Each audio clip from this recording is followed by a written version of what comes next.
All right, hey guys, welcome back to another episode of Freedom Papers. My name is Morgan Zegers. I'm a contributor for Turning Point USA, and I just joined on as the host of this brand new show. I'm so excited. I'm a history nerd, and I just love the concept of this show, Freedom Papers. So thank you, Turning Point, for having the idea to bring me on, for wanting to do this show where we break down and evaluate the documents that truly changed the future of mankind. And by that, I mean our Constitution, our Bill of Rights, and even more specifically, we are breaking down each and every one of the Federalist Papers. We're going to talk about the Anti-Federalist Papers as well, but more specifically, I just love breaking down the Federalist Papers. Giving you guys a quick recap, 85 different essays written by a handful of some of our founders, Alexander Hamilton, John Jay, James Madison. They saw in the time where we were debating if we should ratify the U.S. Constitution or not, they saw the need for the American people to become more aware and educated about what our Constitution would look like if ratified. So they got together, they wrote 85 essays, all about why it's important to be a union and not a bunch of separate confederacies, why we should become the Republic of the United States of America, where we're all combined and working to coordinate together as states that have this one federal government that combines us all in the same efforts. And then not only that, but the second part of the Federalist Papers is why our Constitution would be the best bet for us. So not only why we should be a union, but why being specifically under the Constitution of the United States would be the best way for us to move forward. And so that second part really breaks down all of the different aspects of what our government would look like under the Constitution. Today, though, we're still in the early phases of Freedom Papers, baby. Okay, so we're going to break down paper number 3 today. It is by John Jay. If you guys remember last time, we started John Jay's series of papers. He only wrote 2 through 5. They are titled... They are titled Concerning Dangers from Foreign Force and Influence, number 2 through 5. Last week, we did paper number 2. And paper number 2 is more so an introductory paper to the idea of foreign force and influence and how we can work against those and work to best coordinate with our allies and when we negotiate treaties and all that good stuff regarding foreign affairs. But number 2 was more so, it was kind of saying, you guys, we're going to be stronger together if we are all a bunch of states working under the concept of the American Republic. We're going to be stronger when we are talking to our allies in a foreign way. And so we need to come together. And hello, what were we even thinking of splitting in the first place? Why were we even thinking of that when we fought our revolution together? We fought our revolution for freedom together. Why would we split now after doing that great concept of fighting the American Revolution? To give you guys a quick recap, though, John Jay. So he wrote 2 through 5. Let's do a quick recap on his bio from the History Channel. I said it in number 2, but just so you guys know, John Jay was an American statesman and founding father who served in the United States in numerous government offices. The New York native drafted the first Constitution in New York State in 1777 and was chosen as president of the Continental Congress the following year. Jay served as the key negotiator at the Treaty of Paris, which ended the American Revolutionary War and recognized the independence of the United States. Pretty big deal. He later served as the first Chief Justice of the U.S. Supreme Court and the second governor of New York State. So, obviously, this guy was the key negotiator at the Treaty of Paris, the ending document of the American Revolutionary War. Again, pretty big deal. So he knows what he's talking about when he discusses foreign affairs. And that's why I just think it's really such a blessing that we get to hear from him.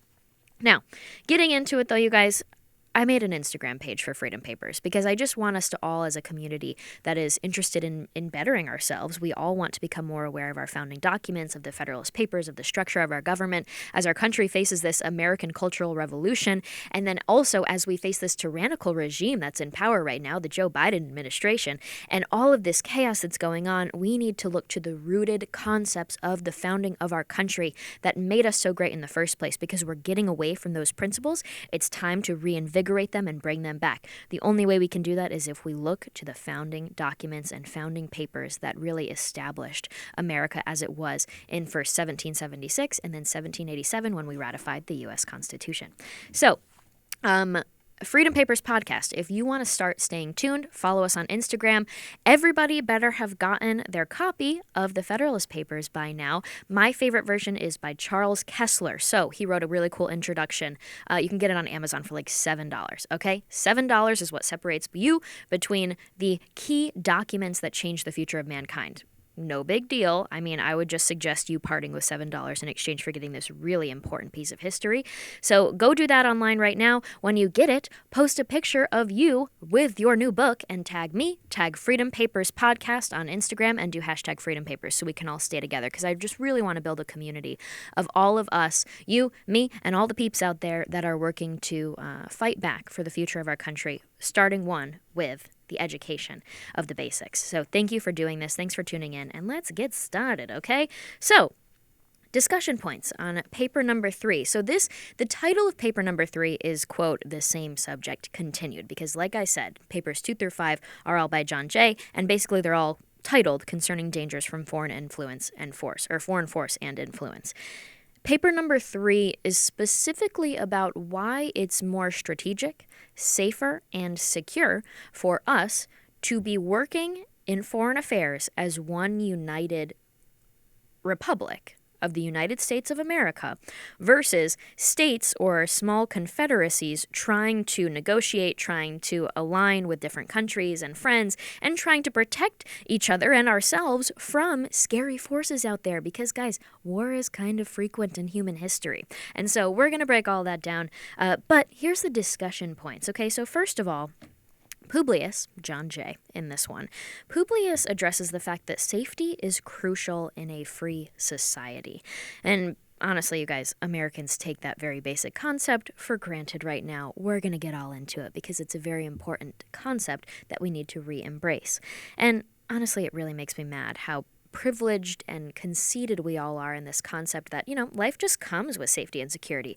That's not the case. What you're doing is being ungrateful for the freedoms that come with being born in the United States of America. And it sounds very ungrateful when any liberals and leftists try and act like we are oppressed or in danger by living in America. It's ridiculous to hear them talk about it. And when we go through these original papers, you're going to be reminded of how special this place really is, this country really is. Next thing, this is about hostilities abroad specifically, okay? So we're going to get into how to protect from domestic forces, how we're going to protect individual safety especially. So protecting people on an individual level, protecting our country from domestic terror, from domestic forces. But this paper, specifically number 3, is going to be about foreign hostilities. The next concept, conflict is frequent thanks to the nature of mankind. We aren't exactly the best creatures, and God really wants us to be, but geez, we keep letting him down sometimes. And there's just some bad apples out there. We have to address that, okay? Not everybody's an angel, not everybody's a saint. In fact, there's a lot of greed, a lot of corruption, and this all goes back especially to that idea that capitalism is evil, capitalism is greedy, all of these bad things that get associated with capitalism in 21st century America, thanks to the radical left and thanks to Congresswoman Alexandria Ocasio-Cortez and Senator Bernie Sanders and all of the socialists and communists from the 20th century. They like to tie greed and the desire for profit and hurt and abuse and oppression to capitalism, when in reality, it's more so an issue that humans will often end up oppressing each other, hurting each other, abusing each other. They'll end up greedy. They'll end up doing really naughty things, because that's just the nature of mankind in many ways. And so when you structure a society and when you structure an economy too, you want to make sure that you are protecting all the different aspects of society from abuse, from oppression, from wrongdoing. And to me, the problem with socialism, the problem with the government controlling and having major centralized power, which specifically comes from socialism, where the government owns and controls the means of production, so they are in control of the economy and the only provider of services and goods. Hello, that's kind of bad, because there's no one to provide the check. All of the power lies in the hands of the government. They're the only provider of really key services and really key products that you need to live. And so think healthcare, think retirement, think food. I mean, in Venezuela, they give you a card that has an hour and a day that you are allowed to show up for 1 hour at the grocery store. Think of if the government could tell you to do those really basic things that you need to live. it doesn't end up pretty. And so what I love about capitalism is it provides that check on the government, okay? So the people have economic power. The people have the power to provide for themselves. They can be self-reliant. They don't need the government to do certain things to live, to take care of themselves. And that gives them the freedom and the power to provide that check. The problem is that the left keeps coordinating capitalism to greed and profit desire and oppression, when in reality it's just that humans are bad. And so thankfully in America, when you see that kind of greed, when you see this kind of oppression, our system has checks and balances that hold those people accountable. And why, some people want to forget that fact, that we have a legislative branch, that we have a system of justice. It's just the cold, hard truth that in America, you are most likely to be protected from these bad people, from greed, from oppression. And I won't go too far into it, but that's really why I'm thankful for capitalism, because it provides the decentralization of power and specifically gives power to the people, while our system of justice and our system of public policy and rule of law is what provides that check and makes sure that we can all operate freely in this society. The funny thing is we're about to get into why that's kind of disintegrating right now.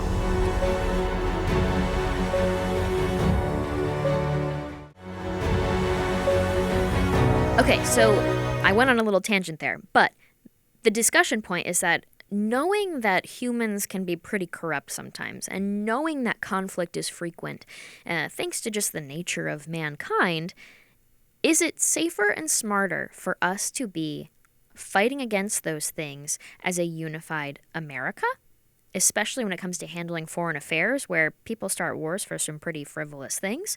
Or would we be better off to handle these issues and these conflicts as a divided America of a bunch of little states or a bunch of little confederacies? The next thing is that this is the funny thing, Publius says that a larger country, if we were all united, it would mean a larger pool of potential leaders, and that will lead to more moral and more experienced and better men being put in positions of power. Now, I kind of disagree with this. I see where he's coming from, but we're going to get into it because, have you seen our leadership these days? Just because we have a big country and a big pool of people to pick from, are they the smartest apples? Are they the sharpest tools in the box? Absolutely not. Now, the next aspect of the paper is basically going through different reasons for why it is smarter to deal with foreign affairs as a union. And there's a bunch of different reasons. We're going to go through them. And then I have some questions for us, because this is a challenging paper, you guys, okay? I hope everybody listening at home can see that there's a nuance in this, all right? This was written in 1787, let's be real here.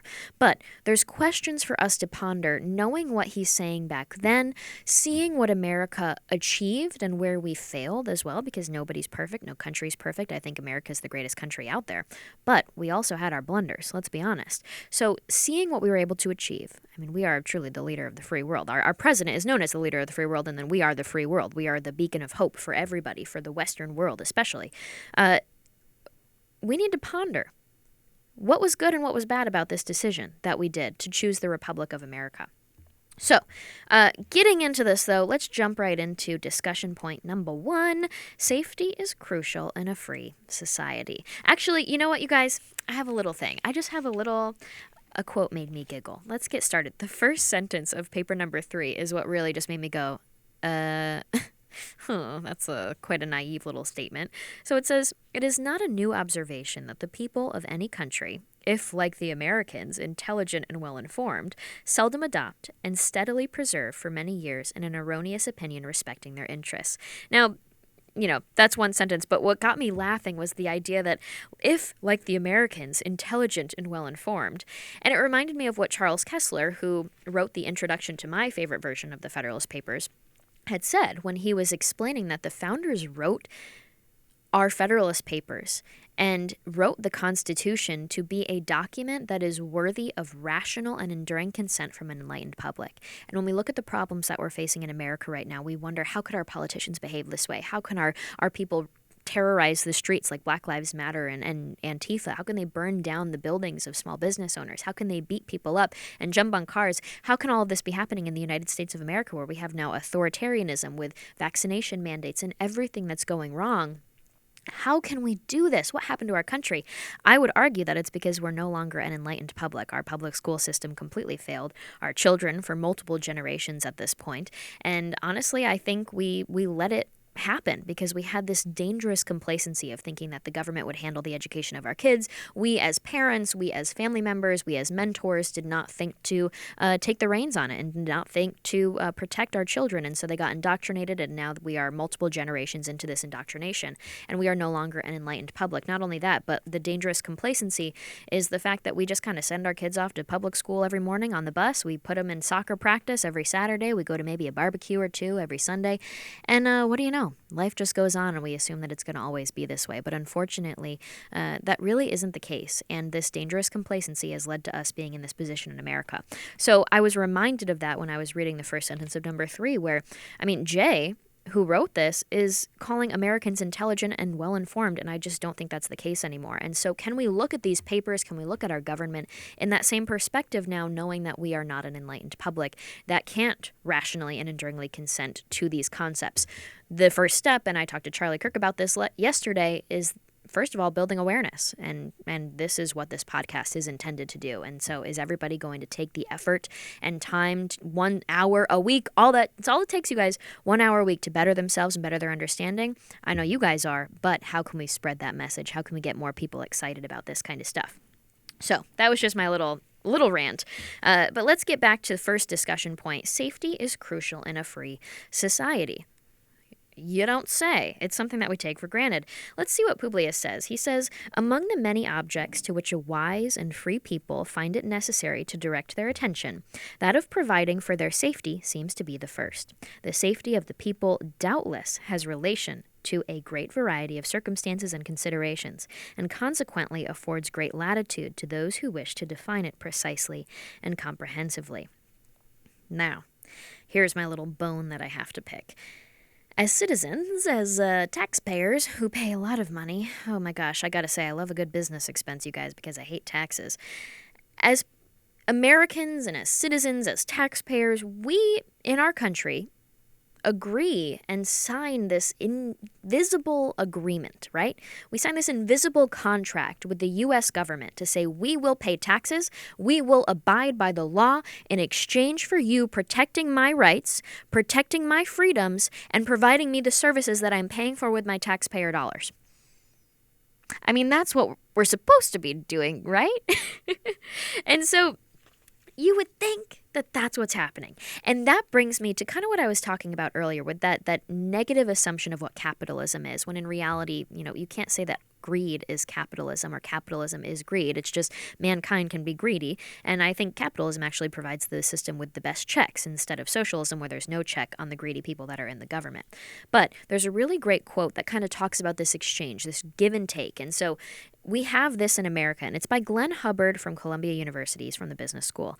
He says, and I'm going to paraphrase, but he basically says that capitalism is, yes, the ability for individual people, average Americans, individuals, not the government, to have economic power, to have businesses, to have property, to participate in business and property, to own things. That's a serious, serious right. But it's not just that. It's also a system combined with these rights, a system of public policy and a system of justice that will protect these rights and the ability for the people to continue to participate in society with those rights. Now, when you take that quote, when you take this concept that Publius is talking about of safety being crucial in a free society, what do you think about this idea that we all pay our taxes and we all sign this invisible contract with the government to keep us safe, when over the last 2 years there's been rioting in the streets that's basically state-supported and state-endorsed by our top politicians? Have you ever thought about that?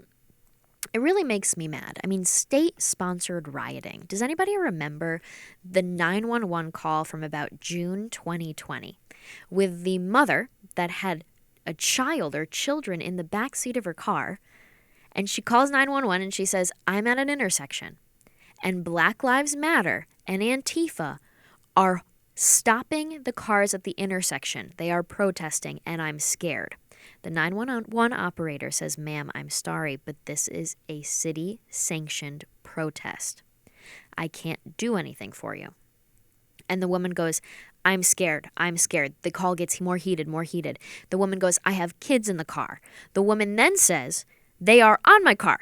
The protesters are on my car. The protesters were jumping up and down in the car. And this is in the era, remember, around like the George Floyd stuff? People are smashing the windows of cars, pulling people out of cars, chasing them down the street. It was chaos. It was anarchy. And no one was protecting the law-abiding citizens that were just trying to get from point A to point B. And the 911 operator says to the woman, as people are jumping on her car, "I'm sorry, ma'am, but you're going to have to call your city council because they sanctioned this protest." The woman who deserves to be protected, the children in the car, they were let down.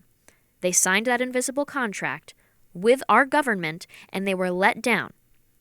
So as this is all happening, in June 2020, I'm getting freaked out at this point, right? I am really worried that I am going to be in upstate New York, and I'm going to run into one of these intersection protests, and my car is going to get smashed. I have Second Amendment stickers all over my car. I have John Deere stickers exposing my redneckness, and most importantly, I have an American flag sticker like in 3 different windows of my car, and I'm thinking I'm screwed. I also have like a Sig Sauer sticker. Oh gosh, I'm thinking I'm going to get my windows smashed if I get stuck in one of these protest situations, and I'm freaked out.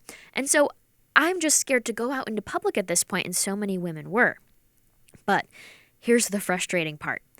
If we all keep paying our taxes and we all feel unsafe to go out in society, and we know that our small businesses will get burned down, we do all of the things we're expected to do in society, and we're scared to go out in public, we're scared to start businesses because our products might be smashed and burned and looted, and nobody will protect us, and all we have to be able to do is stand outside of our small business with firearms. I mean, in Rochester, New York, where I'm from upstate New York, we saw that couple get beaten with a piece of plywood, and the husband is screaming for his wife, trying to save her, but they're hitting him with a plywood, they're beating her, and he has to watch his wife being senselessly beaten by these animals. It's disgusting and it's scary. So we see all this happening, and then what happens to me in June 2020, and I'm just going to admit this, I was speeding, right? So I was going I think I was going 70 in a 55. I get pulled over. June 2020. In this era of lawlessness and rioting, I get pulled over, I get a ticket, I say, "Thank you, officer. Thank you so much." And I take my ticket and I pay for the ticket because I did something bad. I sped. I was speeding. I pay my ticket like a good tax-paying person would. I did my duty of paying the fine for the ticket, and I moved on with my life. But it hurt on the inside to have to pay hundreds of dollars for a ticket for going 15 miles over the speed limit when people are burning and beating and rioting and looting and destroying America but are not held accountable. Do you see how in my mind, and probably in millions of the minds of the people in America, this concept of, okay, we signed this invisible agreement contract with the government to pay taxes in exchange for basic senses of security and safety, and we aren't getting those anymore, but now we have to do things like pay tickets when we speed 15 miles over the speed limit?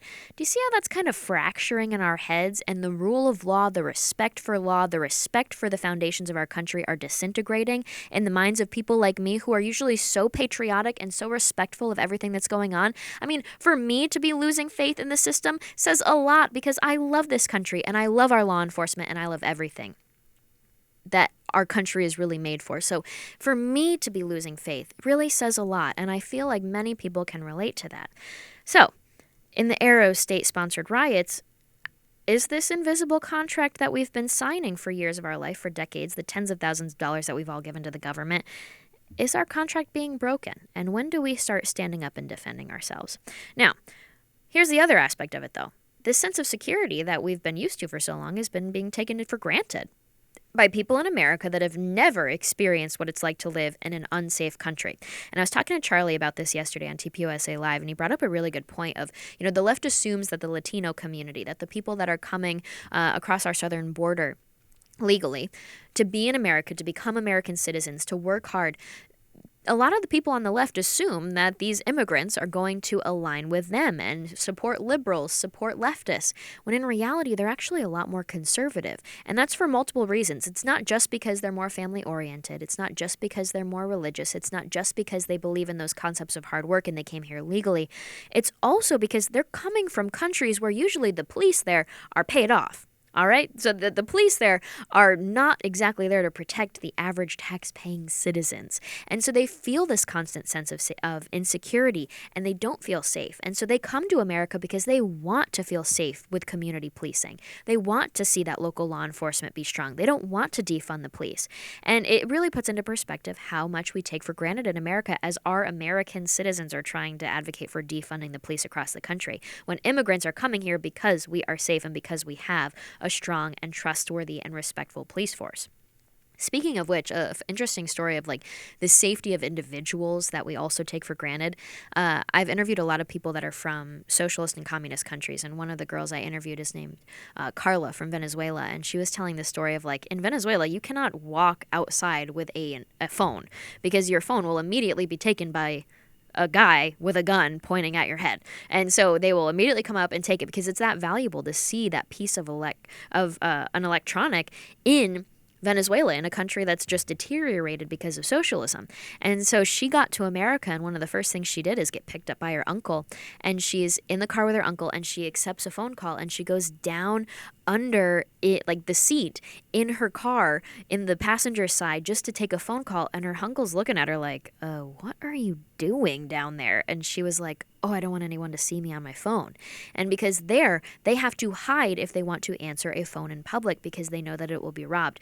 That doesn't happen in America, but now it does happen in states like California and in Atlanta, where people literally roll their windows down in their cars at night because they've defunded the police, they've taken safety for granted, and now people go out and loot in the cars every night and smash the windows. So it's cheaper for people to actually roll the windows down in cities like Atlanta and just leave notes and empty the car out every night than it is to keep the windows rolled up, where people are going to come and smash it every night, and then you have to keep replacing the window. How disgusting is that in the United States of America in 2021?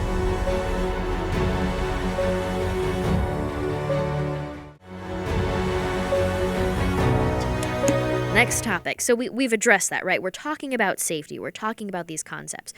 We have safety of, I almost just fell. We have the safety of individuals, and I have addressed that. We are taking that for granted of what we have here in America, and it's reducing thanks to the fact that we keep defunding our police. But you also have to consider, okay, what about protecting people and securing people from potential domestic conflicts? What are those going to look like? And now we see that with BLM, with Antifa, and unfortunately our government isn't exactly protecting us from them. But the big picture of number 3 that we are focusing on is protecting the people in America and the country as a whole from foreign conflict. How can we best do that? Now, specifically discussing safety regarding hostilities from abroad. Let's see what Publius says. He says, quote, "At present, I mean only to consider it as it respects security for the preservation of peace and tranquility, as well as dangers from foreign arms and influence, as dangers of the like kind arising from domestic causes. As the former of these comes first in order, it is proper it should be the first discussed. Let us therefore proceed to examine whether the people are not right in their opinion that a cordial union under an efficient national government affords them the best security that can be devised against hostilities from abroad." And so all he's saying is we've got to talk about multiple different aspects of securing the safety of the people. This one, though, we're going to be talking about is having a strong union of all of the states working together and coordinating under one federal government going to be the safest way for us to handle foreign conflict. Let's get into it. First thing he says is basically like wars happen, guys, and they happen quite often, okay? Humans have a lot of conflicts. Humans don't get along very well, and history has really proven that, right? I mean, we'll go to war for some really stupid things, but it reminds me of Federalist paper number 10, so we'll get into that in a little bit, but here's what Publius says about the idea that there's just so many interests, there's so many differences, there's so many groups, especially when you consider having all of these different states or 3 or 4 confederacies. That's going to lead to a bunch of different interests, a bunch of different passions, and a bunch of different people and leaders that are going to have to be advocating and working with foreign groups. Wouldn't it be smarter if we all did this together and we all acted on behalf of one American government? So he says, quote, "The number of wars which have happened or will happen in the world will always be found to be in proportion to the number and weight of the causes, whether real or pretended, which provoke or invite them. If this remark be just, it becomes useful to inquire whether so many just causes of war are likely to be given by united America as by disunited America.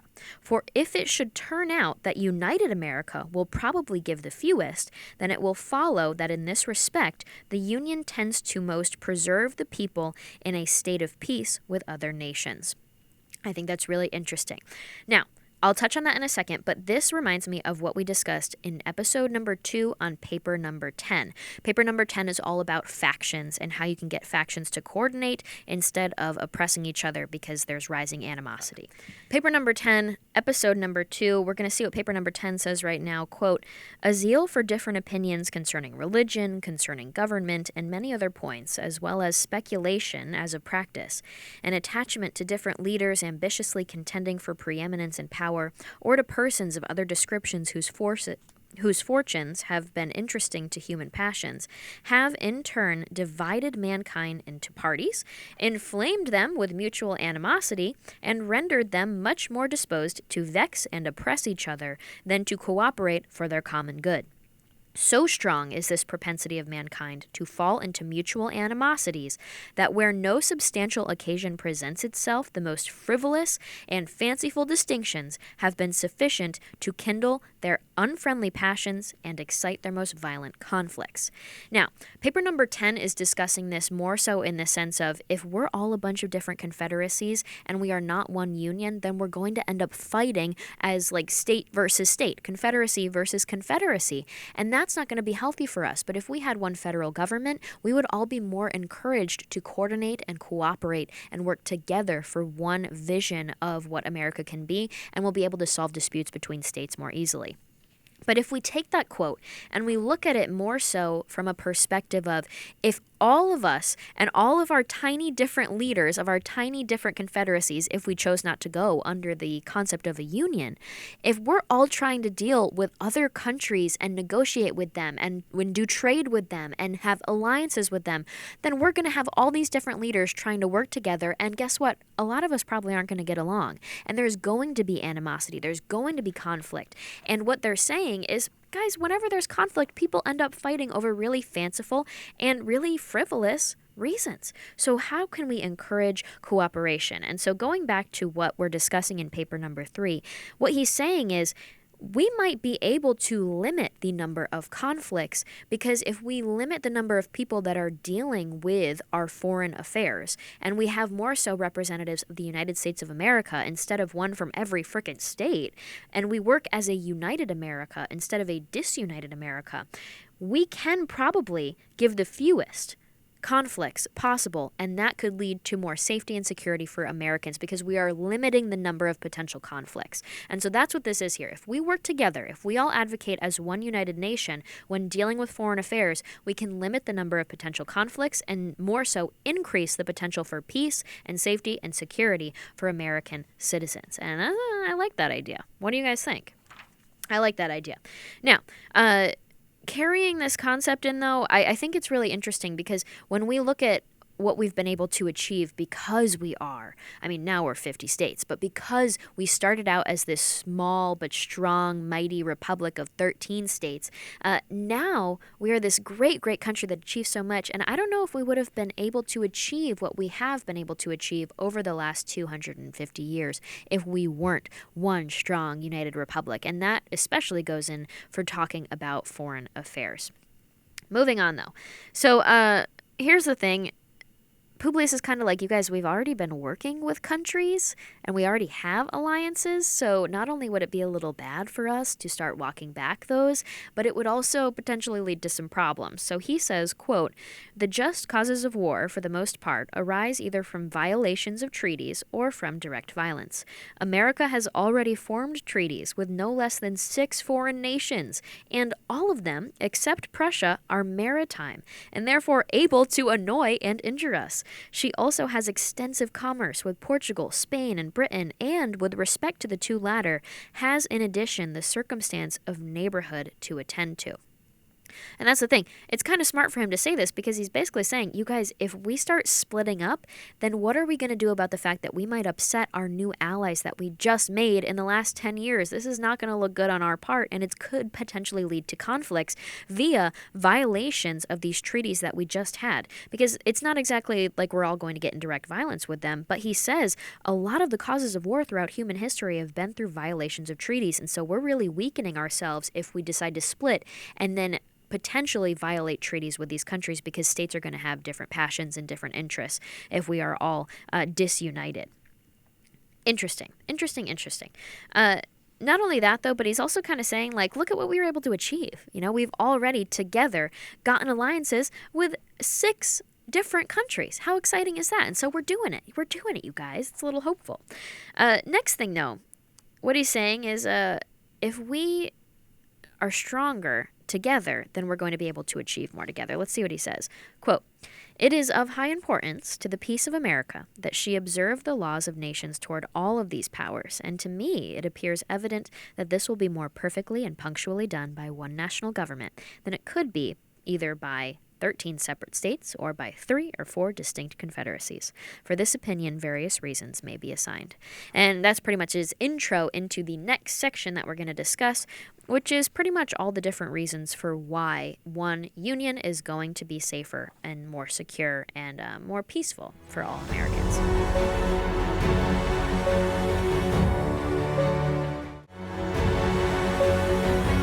Okay, so first reason that Publius gives for why we're going to be safer if we're a union, I've got some thoughts. And so I'm going to read to you first what he says, and then I'm sure that as I'm reading it, you're going to be like, okay, John Jay, interesting. Talking to him like we're talking to a friend, like God. Publius, John Jay, says, and again, I don't exactly agree with this, so just listen.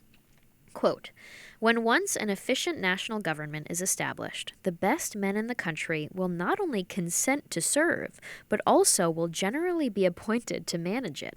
For, although town or country, or other contracted influence, may place men in state assemblies, or senates, or courts of justice, or executive departments, yet more general and extensive reputation for talents and other qualifications will be necessary to recommend men to offices under the national government. Especially as it will have the widest field for choice, and never experience that want of proper persons which is not uncommon in some of the states. Hence, it will result in the administration, the political councils, and the judicial decisions of the national government will be more wise, systematical, and judicious than those of individual states, and consequently more satisfactory with respect to other nations, as well as more safe with respect to us." Okay, I don't exactly agree with this. I see where he's coming from. So let's go for this first aspect. What he's saying is, like, I think it's a little elitist for him to be saying this, and I think American history has proven that this is actually going to be the opposite case, but he's saying that, people with not so much experience, or maybe some more sketchy kind of backgrounds, or years of experience even, will be able to rise to power in state governments and senates and state courts of justice, state assemblies, all those smaller things. But the big, big offices at the national government are going to be filled by people with serious qualifications, because we're going to have this whole country where we can choose our pool of applicants and candidates, and we'll be able to select from the best because it's a huge country, and we'll be able to select the top few to represent us at the national level. Now, I think that sounds a little elitist, and what ended up happening, if you ask me, is we got the swamp.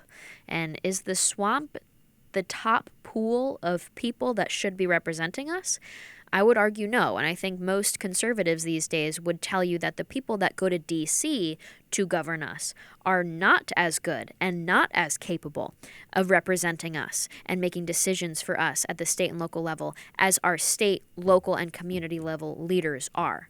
I mean, that's what I believe as a conservative. I don't want people in D.C. making decisions for us. If anything, I'm okay with, yes, sending my representative to Congress to speak on our behalf and represent us in that scene. But when it comes to making decisions for us in most ways, I don't want someone in D.C. doing that. I don't want somebody who wants to be in D.C. specifically doing that, I will say. I want somebody who is more so at a local, state level and from my area, who is more of like a hometown hero, if you will. And I honestly, I just completely disagree with him on this. The other thing is just the concept that, okay, he's saying that the people that will be in charge of our national federal government will be more wise, systematical, and judicious than those of the individual states. And for this, let's look at a comparison here. Governor Ron DeSantis leading his state versus President Joe Biden, a national federal level politician that's been at the national federal level for over 40 years now and is now president of the United States, running our country into the ground, and I would not say is wise, systematical, or judicious, but what do you know? He's the leader of the free world right now. What would you say of who can make better decisions? I think it's a little elitist. Again, that's just my thoughts on this, because I think elected positions at our federal and national levels, they're corrupt, they're terrible. I have some bad adjectives I'm not going to say. But not only the elected officials, but our bureaucrats in Washington, D.C., our bureaucrats at the federal level, our bureaucratic employees, not just the appointed, but our bureaucratic employees, our top national military leaders. All of them are incompetent. And if they're not incompetent, then they're corrupt. That's my thoughts on this. I mean, look at Afghanistan. Our military leadership, our State Department, our executive branch, where's the accountability in the fact that they just pulled off the greatest military failure in a very, very long time in modern history? What about Joe Biden? 40 years in our national federal government, and what has he done for us other than gotten his entire family rich? Anthony Fauci, Dr. Anthony Fauci, is the leader of our health coordinated network in America and the highest paid bureaucrat in the country. He's wise, according to John Jay. He should be the most wise official in that department. What about General Milley? One of the leaders of our military, but I guess commits treason with communist China and reaches out to him. All of this elitist D.C. bubble, and not only that, but this federal government that we have, it's gotten so big, it's now a national government where it has way too much power. The states don't have enough power. Our states are dependent on our federal government now, and it's making it a national government. The problem is that there's no way, and this is what we need to be solving, how do you get these bureaucrats out of office? It's impossible to fire a government employee. It's impossible to let them go. It's impossible to get the bad apples out, just like it is in teachers' unions and when a teacher is bad. They still get paid. They just don't get put in classrooms. It's a disturbing system, but that's the kind of stuff we need to be focusing on, because maybe John Jay was intending for this to come off right, but let's just say history proved him wrong on this one. Moving on, because I don't want to rant too much about this guy. So, next thing he says is no unity will lead to inconsistency between us and our allies. What John Jay says, Publius says, is, quote, under the national government, treaties and articles of treaties, as well as the laws of nation. Redo. What he says is, quote, under the national government, treaties and articles of treaties, as well as the laws of nations, will always be expounded in one sense and executed in the same manner, whereas adjudications on the same points and questions in 13 states or in 3 or 4 confederacies will not always accord or be consistent, and that, as well as from the variety of independent courts and judges appointed by different or independent governments, as from the same different local laws and interests which may affect and influence them. The wisdom of the convention in committing such questions to the jurisdiction and judgment of courts appointed by and responsible only to the national government cannot be too much commended. So what he's saying here is basically when we work with outside forces and try to coordinate, it should be done not on behalf of the state of Texas. It should not be done on behalf of the state of Florida, and I know Texas wasn't around back then, but it shouldn't be done on behalf of one state with one certain goal, with one certain concept on what would be best for them, with one certain set of passions and people and a population.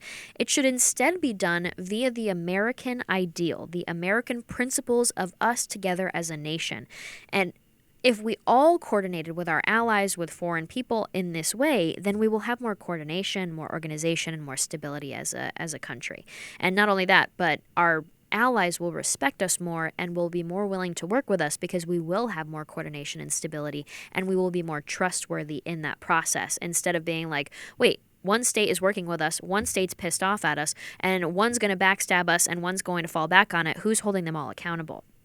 And this is what he says next to kind of touch on that, is how is there going to be accountability to make sure that these states stay in line with agreements that they made and not get themselves into trouble? And when then they get in trouble, are the other states supposed to come back them up and then get into conflict and then a war starts? Or how are we going to avoid these more frivolous conflicts? So next thing is that this national presence as a whole, when we advocate at the foreign affairs level, will protect us when one or two states may be tempted to behave selfishly. So he says, quote, "The prospect of present loss or advantage may often tempt the governing party in one or two states to swerve from good faith and justice. But those temptations, not reaching the other states and consequently having little or no influence on the national government, the temptation will be fruitless and good faith and justice will be preserved. The case of the Treaty of Peace with Britain adds great weight to this reasoning."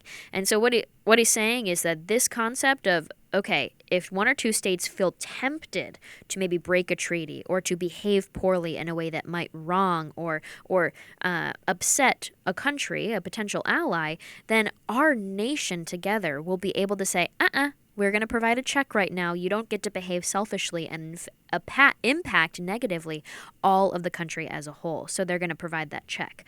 He goes on to say, quote, "Even if the governing party in a state should be disposed to resist such temptations, yet, as such temptations may, and commonly do, result from circumstances peculiar to the state, and may affect a great number of its inhabitants, the governing party may not always be able, if willing, to prevent the injustice meditated, or to punish the aggressors.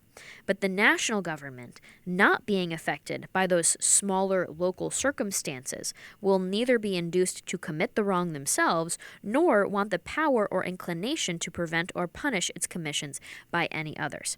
And so basically saying, like, when a state is tempted to behave in a bad way, the national government's not going to feel this temptation. They aren't going to have this huge pull to help one state of the many that are in the union to behave in this wrong way, because they're going to see the greater picture here. And it's discussed frequently throughout the Federalist Papers that this is an overarching thing to serve the will of the public, to serve the people as a whole, and it's providing that responsibility. So a responsibility to the people, but also a responsibility to the people's will as a whole. And that's what we're seeing here, where the state's not going to fly the government's not going to fly on a national level when one state is misbehaving. They're going to be able to hold that state accountable. And when that happens, we earn respect from our potential allies, and it gives us a stronger influence in foreign affairs. So he goes on to say, quote, "So far, therefore, as either designed or on accidental violations of treaties and of these laws of nations afford just causes of war, they are less to be apprehended under one general government than under several lesser ones, and in that respect the former most favors the safety of the people." So again, just hammering home the fact that one national unified government can help us avoid conflicts, because when one or two states make bad decisions, instead of it leading to a major conflict, the federal government will provide that check and say, you cannot behave like this. We are going to provide this check on you, and it will avoid any potential issues happening with our allies. Now, the question here, this is my question as I'm reading this, because it's such a hard time to be discussing this topic as our federal national government is disappointing us on such egregious levels with what they've done in Afghanistan. This, paper number 3, is talking about how we can prevent states from getting us in trouble and causing us to either have conflict foreign-wise, or not only that, but how to not piss off our allies, how to not lose our allies, and then how to not cause major conflict that could lead to war and could lead to major serious issues. That's about what if states behave badly. But my question is, okay, are we going to get to a point where we discuss what we're supposed to do on a local, individual, and state level when our national government acts in this way? In a way that states would never act? In a way that most Americans would never want them to act? Like, I don't know, pulling out of Afghanistan and leaving civilians, American citizens, and Afghan allies behind enemy lines and then drone striking 7 kids. What are we supposed to do? Where's the check on that? And so I think that's what's in the head of a lot of people. And if you're frustrated with everything going on at the federal government level, then I hope you're also frustrated when you read paper number 3 like me, because I'm like, then what's the solution? This is all about checking the states to make sure that we aren't embarrassing ourselves as a nation at the state level and providing any issues. What are we supposed to do when our federal government that is supposed to be checking and keeping us unified is embarrassing us and is making seriously harmful decisions? What are we supposed to do then? That's my question, and we'll get into that in the future, I'm sure. I'm sure it's in papers in the future.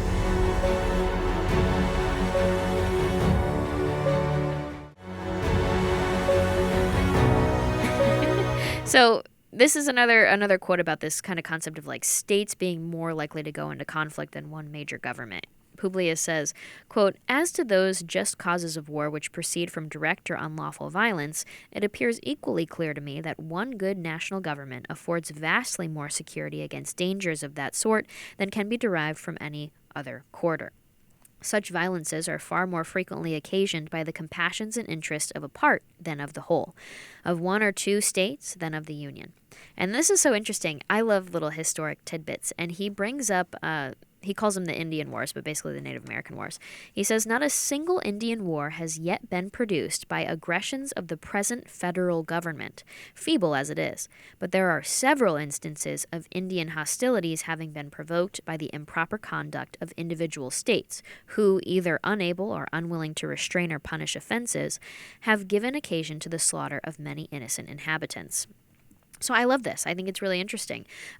Basically saying the states keep getting themselves into conflicts with the Native Americans, and they're behaving immorally. There's people in the states that are behaving wrong and not treating the Native Americans with respect, that are behaving in a very, very bad way.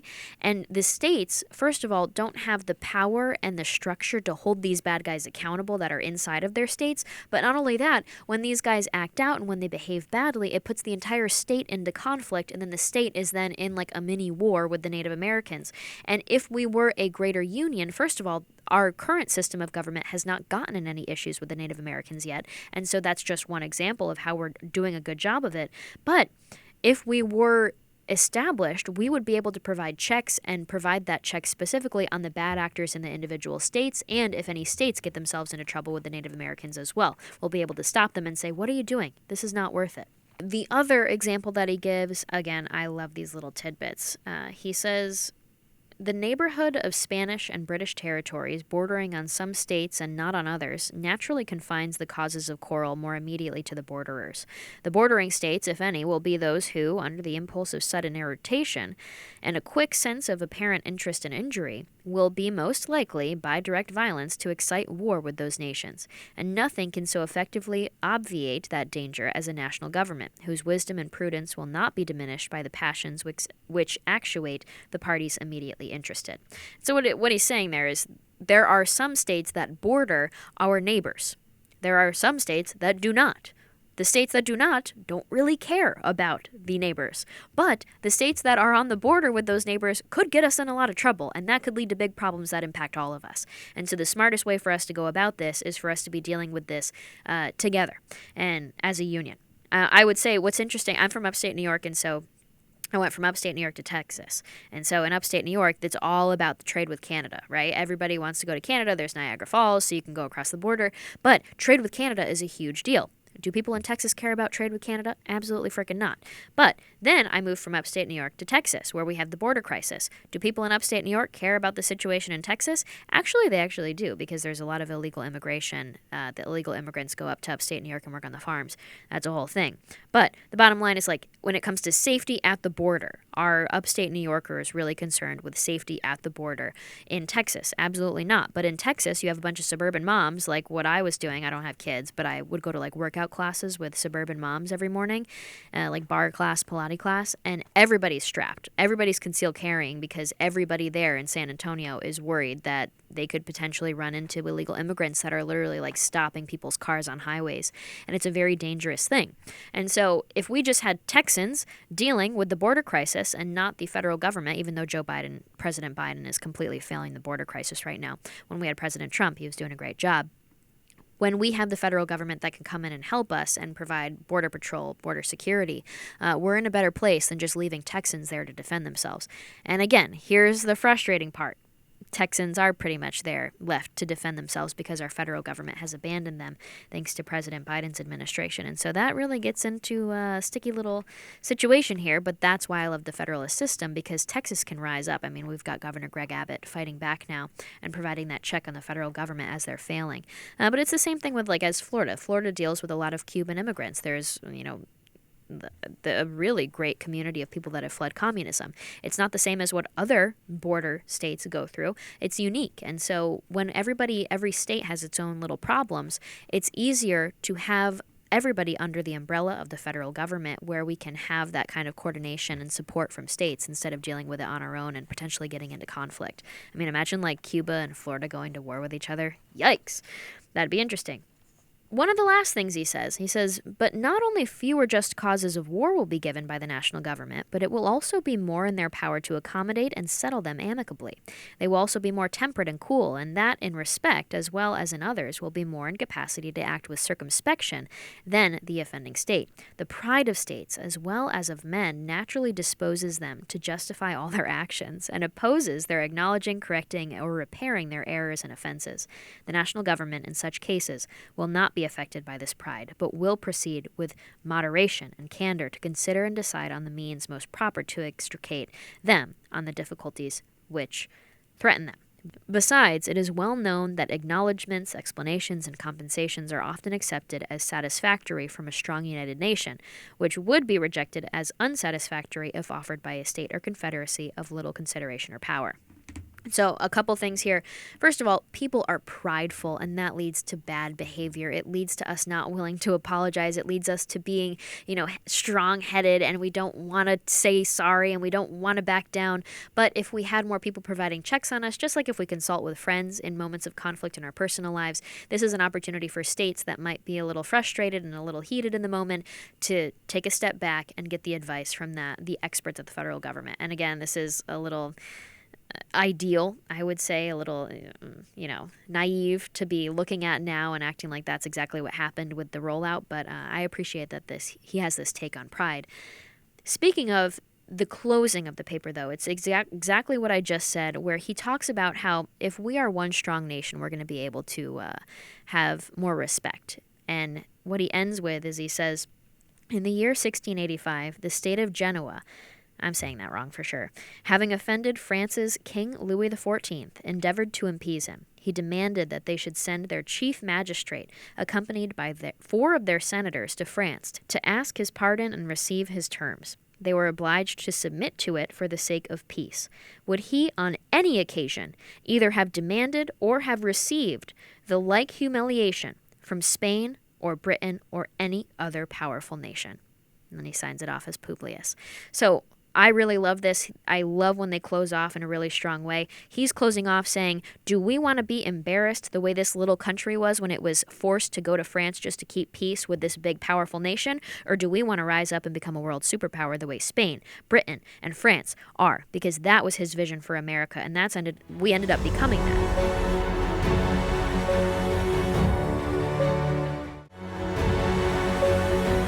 All right, you guys, I want to close really quick with a quote from Michael Mandelbaum. He once said that the threat to world stability is not too much American power. It is too little American power.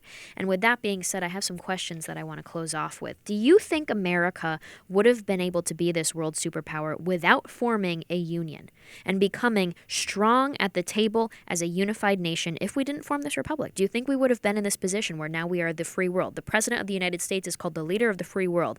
Would that have happened if we were not this one unified, strong republic? Other question, would we have been as safe as individuals if we weren't this republic? Would we have been as safe domestically?